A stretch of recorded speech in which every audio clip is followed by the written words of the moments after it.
On l'a appris hier soir, le Maroc suspend les vols à destination et en provenance de la France à partir de dimanche. Un coup de massue à l'approche des fêtes de fin d'année. Alexandre Distel et Lucille Pascanet.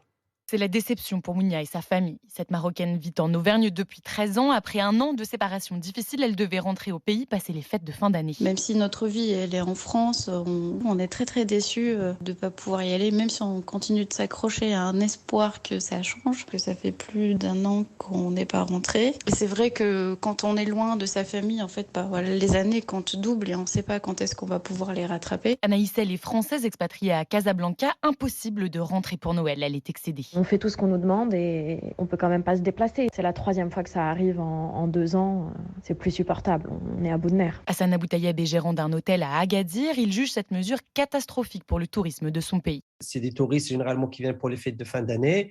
Ils passent quand même une moyenne de 4-5 jours et parfois jusqu'à une semaine. C'est quand même notre premier marché au niveau national. Il a déjà commencé à recevoir des annulations de réservations.